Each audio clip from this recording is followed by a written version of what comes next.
చిదణు కోసమున విలసిల్లు ఈ విశ్వము చిత్ అణు కోశం, చిత్ అణు కోశమున అక్కడ ఉన్నటువంటి ఈ విశ్వం బాలభ్రాంతి కల్పితమగు బేతాళ శరీరము వలె జ్ఞాన విచారము చే విలీనమగును. అంటే ఎప్పుడైతే తత్వజ్ఞానాన్ని వింటాడో అలాంటి వాడేంటి, బాలభ్రాంతి కల్పిత, అంటే ఈ బేతాళుడు అనేవాడు ఎవడు, బాలుడి యొక్క కల్పన. బేతాళుడు అనేది బాలుడి యొక్క కల్పనే కదా అది.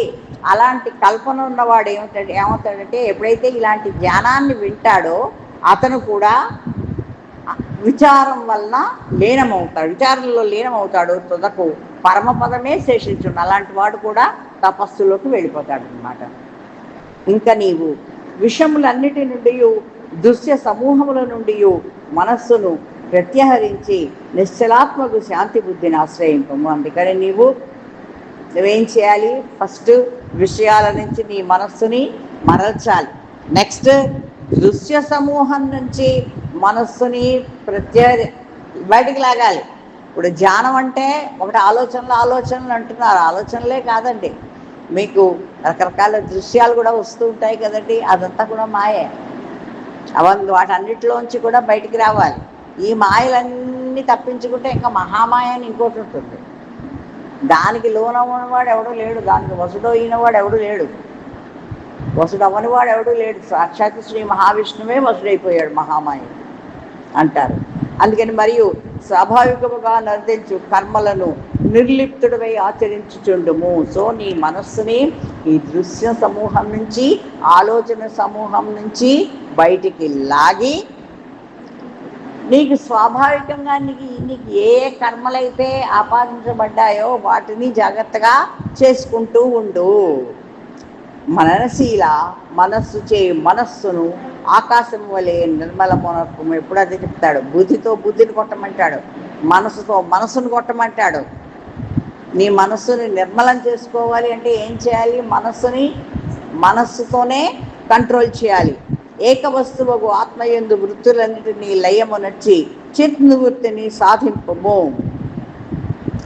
నీ ఆత్మలో ఈ చిత్తవృత్తులన్నిటినీ కూడా లయం చేసి నువ్వు ఆ చిత్తవృత్తిని నువ్వు సాధించాలి. దానిచే నువ్వు సర్వత్ర బ్రహ్మభావం దర్శించి సమదర్శివి కాగలవు. స్థిరబుద్ధి రసమ్మూఢో యదా ప్రాప్తానువర్తింత రాజ్ఞో భగీరథే సేవ్యధు సాధ్యం సిద్ధ్యతి. ఈ రీతిగా నీవు స్థిరబుద్ధివై మోహశూన్యుడు వగుము. ఇట్లు యథాప్రాప్తములకు విషయములు అనుసరించిన వారు భగీరథుని వలె ఇతరులకు అసాధ్యములకు వానిని కూడా సాధింపగలరు. సో ఈ రకంగా నీవు స్థిరబుద్ధుడివై మోహశూన్యుడు అవుతావు అప్పుడే. అలాగే నీకు విషయాలు ఎలా అయితే ప్రాప్తిస్తున్నాయో, సుఖదుఖాలు ఎలా అయితే నీకు నీ జీవితంలోకి వస్తున్నాయో, ఎలా వచ్చిన వాటిని అలాగే యాక్సెప్ట్ చేస్తూ నువ్వు విషయ వాసనలకి దూరంగా ఉండి ఈ జీవితాన్ని సాధనలో గడపాలి. వానిని కూడా భగీరథునిలాగా ఇతరకు అసాధ్యములుగా వానిని కూడా సాధింపగలరు. సగరుడు, అంశుమంతుడు, దిలీపుడు ఉన్నగు రాజులకు అతి దుర్లభమైనట్టి గంగావతరణ అంశములనే ఆ వంశములనే జన్మించిన భగీరథుడు తన శాంతి, తృప్తి, సమదర్శిత్వాది గుణములచే అవతీర్ణమునర్చి సాధించినాడు. అంటే రకరకాల రాజులు ఉన్నాయి. ఇప్పుడు భగీరథుడిలాగా నువ్వు కూడా ఆ స్థాయిలో నువ్వు చెయ్యాలి తపస్సు అని చెప్తున్నాడు బేతాళుడికి.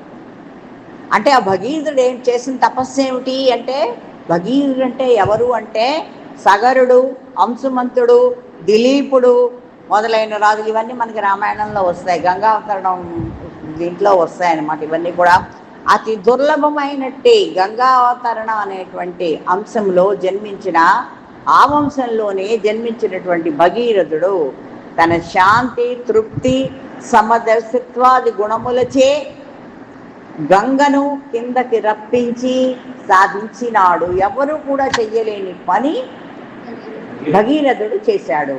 ఆ గంగయే నగరపుత్రులకు, సగరపుత్రులకు, సముద్రులకు సంజీవిని మణి వంటిదైనది. అట్లే ఎవడు పూర్ణముగా శాంతచిత్తుడై పరితృప్తాంతకరుడై ఆత్మయందు నిత్యతృప్తుడై వెలయచుండునో అతనికి అత్యంత దుర్లభముగా అభీష్టములు కూడా సిద్ధించుచుండెను. బేతాళా, ఎలా అయితే భగీరథుడు అంత గొప్ప తపస్సు చేసి సాక్షాత్తు గంగనే భూమి మీదకి తీసుకొచ్చాడో, అలాగే నువ్వు కూడా శాంత చిత్తుడు అవ్వాలి. అహంకారంతో కూడినటువంటి ప్రశ్నల్ని, గర్వంతో కూడినటువంటి ప్రశ్నల్ని నువ్వు వేయకూడదు. తినేస్తే ఎంతసేపు నువ్వు నన్ను తినేయడం, 2 నిమిషాలు పని నేను అయిపోతాను, కానీ నీకు జ్ఞానం ఎవరు చెప్తాడు? సూక్ష్మంలో సూక్ష్మం, అండంలో అండం, పెండంలో పెండం, ఇవన్నీ ఎవడు చెప్తాడు నీకు? అణువులో అణువు. అక్కడ పర్వతం, పెద్ద పర్వతాన్ని ఇక్కడ చిన్న అణువుతో పోల్చారు. ఈ అణువులో ఎంత బ్రహ్మాండం అయితే ఉందో ఆ పర్వతంలో కూడా అంత బ్రహ్మాండం ఉందని చెప్పారు. అంతే కదండి. ఇప్పుడు మీరు లైఫ్ ఎక్కడుంది అని అడిగితే జస్ట్ ఒక పాల చుక్క తీసుకోండి. పాల చుక్కని తీసుకుని ఒక చిన్న గ్లాస్ ప్లేట్ మీద పెట్టి దాని మీద ఒక చిన్న ఏంటంటారు లేబుల్ ఎట్టి దాన్ని తీసుకెళ్ళి మైక్రోస్కోప్ కింద చూడండి ఎన్ని కనపడతాయో. అలాగే ఒక చిన్న రక్తపు చుక్కని ఒక గ్లాస్ ప్లేట్ మీద పెట్టి దాన్ని కవర్ షీట్ తోటి కవర్ చేసి దాన్ని చూడండి మైక్రోస్కోప్ కింద. ఒక చిన్న రక్తం చుక్కలో ఎన్ని అణువులు, ఎన్ని పరమాణువులు, ఎంత పెద్ద ప్రపంచం, ఎంత పెద్ద బ్రహ్మాండం ఉంది అందులో. ఏది అంత తేలికైన విషయం కాదు. ఒక ఆకుని తీసుకోండి, ఓ చిన్న ఆకుని అడ్డంగా కానీ నిలువుగా కానీ కొయ్యండి. చిన్న ముక్క, మమ్మల్ని క్యారెట్ ముక్కల్లో పెట్టి కోయించేవారండి, చిన్న పీస్. ఆ చాలా పల్చగా దాన్ని తీసుకెళ్ళి మైక్రోస్కోప్ కింద పెట్టి చూస్తే అందులో ఎన్ని సెల్స్ కనిపించేవి తెలుసా? అవన్నీ డయాగ్రామ్స్ చేసేవాళ్ళమ్మా. అక్కడే అన్ని సెల్స్ ఉంటే నీ శరీరంలో ఎన్ని ఉంటాయి అంటే ఎన్ని కణాల సముదాయం నువ్వు. ఇవే మరి అణువులు, పరమాణువులు. అణువులో మళ్ళీ పరమాణువులు. కొన్ని కనపడతాయి, కొన్ని కనిపించవు. నేకెడ్ ఐకి కొన్ని కనపడతాయి, మైక్రోస్కోప్లో కొన్ని కనపడతాయి, సైంటిస్టులకి కొన్ని కనపడతాయి. ఇంకా సూక్ష్మమైన మైక్రోస్కోప్లు ఉంటాయి వాళ్ళ దగ్గర. ఇప్పుడు ఇంకా సైన్స్ అంతా బాగా డెవలప్ అయిపోయింది కదా, అలా కనపడతాయి. అందుకని నువ్వు అనుకున్నట్టుగా అంత తేలిగ్గా నువ్వు అందరినీ తినేయలేవు, జాగ్రత్త. పరమాత్ముడు అంటే ఏమనుకున్నావు? అణువులోనూ ఉన్నాడు, పరమాణువులోనూ ఉన్నాడు, పెద్ద బ్రహ్మాండంలోనూ ఉన్నాడు. అంతా సర్వత్రా కూడా ఆ చైతన్యం అంతా కూడా వ్యాపించి ఉంది. యాక్చువల్గా మనం అనుకుంటాం ఈ బ్రహ్మాండంలో మనం ఇంత స్పేస్ ఆక్యుపై చేసామేమో అని మనం అనుకుంటాం. కానీ నిజం ఏమిటి అంటే ఆ చైతన్యమే నీలోంచిలా ప్రవహిస్తాం. పెద్ద పిక్చర్ వేస్తారు కదా, ఒక పెద్ద కాగితం వేసి అక్కడ ఒక కొండ బొమ్మ వేసి, ఈ కొండ ఎలా అయితే ఈ ప్లేస్ని ఆక్రమించిందో నువ్వు కూడా ఈ స్పేస్ని ఆక్రమించావని చెప్తారు అద్వైతం ఎక్స్ప్లెయిన్ చేసేవాళ్ళు. బట్ యాక్చువల్గా అక్కడ ఏంటి అంటే విషయం ఏమిటి అంటే చైతన్య ప్రవాహం అనంతం. దాన్ని నువ్వు ఇక్కడ ఉంది అక్కడ లేదు అని నువ్వు చెప్పలేవు. నువ్వు ఎక్కడున్నా కూడా చైతన్యం అలా ప్రవహిస్తూనే ఉంది. ఒక సముద్రంలో మీరు ఉన్నారండి, సముద్రం మధ్యలో ఉన్నారండి, మీరు సముద్రం నీళ్ళల్లో ఉన్నారండి. మీరు సముద్రంలో ఉన్నారా, సముద్రం మీలో ఉందా?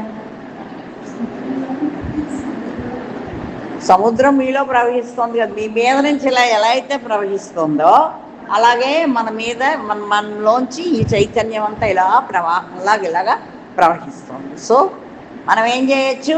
ఈ చైతన్యాన్ని మనం ఫీల్ అవ్వచ్చు కదా. అది కొంతమందే ఫీల్ అవ్వగలరు, అందరూ ఫీల్ అవ్వగలరా?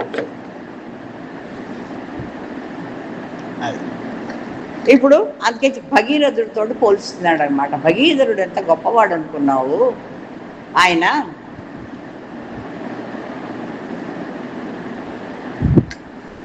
రఘువంశ రాజుల్లో ఆ రాజ్యానికి చెందినవాడు. సగరుడు, అంశుమంతుడు, దిలీపుడు మున్నగు రాజులకు అతి దుర్లభమైనటి గంగావతరణ అవంశంలోని జన్మించిన భగీరథుడు తన శాంతి, తృప్తి, సమదర్శిత్వాది గుణములచే గంగను కిందకి రప్పించి సాధించినాడు.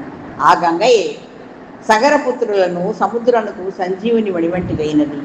అట్లు ఎవడు పూర్ణముగా శాంతచిత్తుడై పరితృప్తాంతకరుడై ఆత్మయందు నిత్యతృప్తుడై వెలయుచుండును అతనికి అత్యంత దుర్లభముగా అభిష్టములు కూడా సిద్ధించుచుండును. సో దుర్లభం గంగాదేవి కిందకి రావడం అనేది సో చాలా గొప్ప విషయం. ఈ సగరపుత్రులందరూ కూడా ఏం చేశారు, వీళ్ళందరూ కపిల మహర్షి దగ్గరికి వెళ్ళి వాళ్ళు దాంబికాలన్నీ పలికారు. సో కపిల మహర్షి ఏం చేశాడు, వాళ్ళందరినీ భస్మం చేసేసాడు. వాళ్ళకు ఉత్తమ గతులు లేవు, కొన్ని జనరేషన్స్ నుంచి వాళ్ళు అలా ఉన్నారు. అప్పుడు ఈ భగీరథుడు అనేవాడు ఇతను పెద్ద తపస్సు చేశాడు. ఆ తపస్సు చేయడం వల్ల అతను చేసిన తపస్సు ఏంటంటే సాధారణమైన తపస్సు కాదు, బేతాళ. అతను చేసిన తపస్సుకి ఏమైంది అంటే అత్యంత దుర్లభము అయినటువంటి కార్యం చేసేటంటే గంగనే, సాక్షాత్తు గంగాదేవినే కిందకి తెప్పించాడు. ఎందుకంటే ఎవరైతే పూర్ణులై ఉంటారో, ఎవరైతే శాంతచిత్తులై ఉంటారో, ఎవరైతే ఆత్మయందు నిత్య తృప్తులై వెలుస్తూ ఉంటారో, అంటే ఏది దొరికితే దాంతో వాళ్ళు అలా సంతృప్తి చెందుతారంటే వాళ్ళకి ఎలాంటి కర్మబంధాలు ఉండవన్నమాట. వాళ్ళకి అత్యంత దుర్లభమైనటువంటి అభిష్టాలు కూడా నెరవేరుతాయి. ఈ పని అవ్వదు అనుకున్నది కూడా అయి తీరుతుంది. యథాచిత్త చమత్కృత్య రాజ్యో గంగావతారణం భగీరథస్య సపన్నం తన్మే కథయవో ప్రభు మహాత్మా. చిత్త పరిపక్వతనందిన భగీరథుడు గంగ నెట్లుకొని వచ్చినది వచింప ప్రార్థన. సో మనకి ఇవాళ బేతాళోపాఖ్యానం అయిపోయింది. మనం ఇప్పుడు భగీరథోపాఖ్యానంలోకి వచ్చేసాం. ఓకే, క్లాస్లో ఎవరు ఉన్నారు ఎవరు లేరు అనేది మనకు అనవసరం. మన గంగాదేవి వచ్చేస్తోంది. మనకు గంగా ప్రవాహాన్ని ఎవరైనా ఆపగలరా? ఆపలేం కదా. రామ్మ రా, కదిలింది కదిలింది గంగా. అలాగా మనం గంగావతరణం హాయిగా హ్యాపీగా చెప్పుకుందామా? Okay, right. ప్రభు మహాత్మా శ్రీరాముడు అడుగుతున్నాడు, చిత్త పరిపక్వత నొందిన భగీరథుడు గంగ నెట్లుకొని వచ్చినది వచింప ప్రార్థన. ఓ రామచంద్ర, కోసల వంశ తిలకుడు భగీరథుడు రాజుకుడు ఉండెను. అతడు పరమ ధార్మికుడు, సముద్రయుక్తమగు పృథ్వీకంతటికి రాజునై ఉండెను. కోసల వంశంలో జన్మించినటువంటి కోసల వంశ తిలకుడైన భగీరథుడైన రాజుకుడు ఉండేవాడు. ఆయన చాలా ధార్మికుడు. ఆయన ఈ పృథ్వీని అంతటిని కూడా పరిపాలించేవాడు. అలాంటి ఆయన చింతామణి వద్ద సంకల్పితార్థములు జనులు పడైనట్లు అర్ధులు అతని కడక ఏగినంతనే ప్రార్థనా పరిశ్రమ లేకుండగానే అభీప్సితములను పడయుచుండరి. అంటే ఎవరైనా ఆయన దగ్గరికి వెళ్ళి అడగకుండానే ఆయన అన్ని ఇచ్చేసేవాట. ఇది ఏమిటి అని కూడా అడిగేవాడు కాదుట. అలా దాన ధర్మాలను అంత చక్కగా చేసేవాట ఆయన. అతని ముఖమండలము సర్వదా చంద్రమండలము వలె ప్రసన్నమై ఉండేది. అంటే వ్యయము కూర్చిన దుఃఖమే మ్లానమై ఉండేది కాదని భావం. ఎవరు ఏమడిగినా అది ఎప్పుడు కూడా నవ్వు ముఖంతో ఇచ్చేవాట. అయ్యో ఇంత ఖర్చు అయిపోయిందని ఇలా బాధపడటం కానీ అలాంటివేమీ ఆయన మొహంలో ఏమి కనిపించేవి కాదుట. సాధూనాం యో వ్యవస్థార్థం ధనాన్య విరతం దదౌ తృణమాత్రముపాదత్తే క్వచిచ్చినాంతం మహిర్యథ.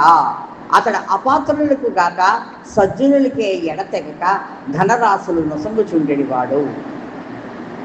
న్యాయప్రాప్తముగు తృణమైనను స్వర్గవాసులకు చింతామణియందుకు కామధేను వల్లే వదలక గ్రహించుచుండెడివాడు. ఆయన అందరికీ కూడా అపాత్రులకి అంటే ఇవ్వకూడని వాళ్ళకి ఇవ్వడమే కాకుండా సజ్జనులకు కూడా ధనరాశులన్నీ కూడా ఇస్తూ ఉండేవాడు అనమాట. ఆయన వజ్రవేదన మణి అంటే వజ్రములకు దారము గుచ్చు వీళ్ళకు చిత్రము కల్పింపును ఉపయోగించబడు ఒక మణి ఉంటుందట. అదేంటంటే వజ్రాలకే కన్నం పెట్టేటటువంటి మణి అనమాట. ఎలా పెడతావు ఒక వజ్రానికి కన్నం ఎలా పెడతావు? ఇలాంటి టూల్ ద్వారా నువ్వు పెడతావు అనమాట. అత్యంత దృఢములకు మణిఖండముల యొక్క చిత్రముల గూర్చు సూత్రము ప్రవేశింపయోగ్యునట్లు వనర్చుచున్నది. అది ఏ యంత్ర చక్రము నుంచబడి తిప్పబడునో ఆ చక్రము ఆ మణుల కాంతికి ఆ సమయమున సమజ్జులమై తోచును. అట్లే భగీరథుడు బలవంతులకు దుర్జనులను అస్త్రశస్త్రములచే శస్త్ర విక్షతులుగా చేసి వారి చరణములను శృంఖలాబద్ధములుగా నొనర్చు వారిని భేదించువాడు.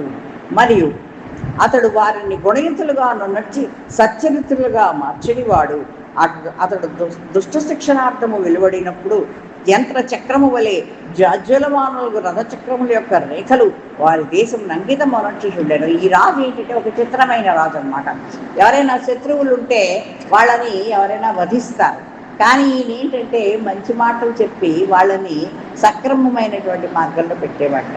దుర్జనులకు కూడా మంచిగా అన్నీ చెప్పి వాళ్ళని సరైన మార్గంలో నడిపించేవాట. ధూమరహితమైన అగ్ని యొక్క కాంతితో కూడిన ఉద్యమణి అనేందుకు దివాకరుడు ఉదయించి గృహాభ్యంతరం కలిగి రాష్ట్ర సంబంధితమున వ్యవహార దైన్యమును తొలగించినట్లు ధూమశూన్యమున అగ్ని వలె దేదీప్యమానకు దేహ శోభగల భగీరథుడు ప్రజాపాలనార్థము సతతము సర్వత్రా పరిభ్రమించి పరిశాంతుడైనను ప్రజల అధర్మ ప్రవృత్తిಯನ್ನು గృహాంధకారమున కార్యవృత్తిని కలుగుచేయి దైన్యమునకు దారిద్ర్యము తొలగచుండేటివాడు. ఈయన ఏంటంటే సంచారం చేసేవాడు. తన రాజ్యంలో ఎక్కడెక్కడైతే పేదరికం ఉందో తెలుసుకుని ఆ పేదరికాన్ని నిర్మూలించేవాడు. ఎవరెవరిళ్లలో పేదరికం నాట్యం చేస్తోందో తెలుసుకునేవాడు. ఎంత మంచి రాజో చూడండి, అంత గొప్ప ధార్మికుడు అనమాట ఆయన. ఆయన మామూలుగా అయితే అవసరం లేదు కదా, కానీ ఆయన ప్రతి గృహాన్ని చూసి వెళ్ళి వెతికేవాట. ఎక్కడెక్కడ ఎవరెవరికైతే ఏ ఇబ్బంది కలుగుతుందో అడగకుండానే వాళ్ళకన్నీ కూడా పంపించేవాడట. ఆ నృపశ్రేష్ఠుడు పరాక్రమాగ్ని కణములను నలువైపులా వెదజల్లుతూ తృణాదులు అగ్నికాంతుల గురించి మధ్యాహ్న కాల సూర్యకాంతి మునివలే శత్రువులకు తోచుచుండేవాడు. మృదు శీతల స్వభావయుతుండై బ్రహ్మతత్వవేత్తలకు సజ్జనుల కడ చంద్రోదయముల చంద్రకాంతమణి ద్రవభావము దాల్చున్నట్లు స్నేహభావము దాల్చుచు అర్ధాంతకరుడయ్యేవాడు. అలాగే ఆయన శత్రువులు ఆయన్ని చూసి భయపడేవారట. సూర్యకాంతి మణిని చూస్తే ఎలా అయితే మనం ఆ తేజస్సును ఎలా అయితే తట్టుకోలేమో, అలాగే శత్రువులు ఆయన తేజస్సుకు తట్టుకోలేక దూరంగా వెళ్ళిపోయేవారట. అలాగే ఆయన యొక్క శీతల స్వభావానికి బ్రహ్మవేత్తల దగ్గర నుంచి సజ్జనుల వరకు కూడా ఒక చంద్రోదయం అవుతూ ఉంటే ఆ చంద్రునిలోంచి ఆ చంద్రకాంతి మణి ఒక ద్రవ పదార్థంలాగా మనలోకి జాలువారుతుందా అన్నట్టుగా మనకు అనిపిస్తుంది కదా. అలాగా ఆయన స్నేహభావంతో వాళ్ళందరితో కూడా మెలిగేవాట. ఆ స్నేహం ఎలా ఉండేది అంటే చంద్రకాంతిలో మనం కూర్చున్నప్పుడు ఆ చంద్రుడిలోంచి మనలోకి ఏదో అమృతం మనలోకి ఎలా అయితే జాలువారుతోందన్న భావన మనకు ఎలాగైతే వస్తుందో ఈయన కూడా అలాగే స్నేహితులతోటి మంచి మంచి బ్రహ్మ జ్ఞానులతోటి అలాగ వ్యవహరించేవాడట. ఇట్టి గుణములతో కూడిన భగీరథుడే గంగా ప్రవాహమును జగత్తు యొక్క యజ్ఞోపవీతమునందలి 3వ దారమును మత్స్యలోకములకు తీసుకువచ్చి దానిని పొటమొనర్చినాడు. ఇలాంటి గుణాలు కలిగినటువంటి భగీరథుడు అంటే గంగ 3 పాయలుగా ప్రవహిస్తోందంటే ఒక యజ్ఞోపవీతంలో 3 పాయలు ఉంటాయి. యజ్ఞోపవీతం అంటే దంజం, బ్రహ్మచారులు మెళ్ళో వేసుకునే దంజానికి 3 పోగులు ఉంటాయి. అంటే అలాగే గంగాదేవి కూడా 3 పాయలుగా ఆవిడ ప్రవహిస్తోంది. అందులోంచి ఒక పాయని ఆయన భూమి మీదకి తీసుకొచ్చాడు.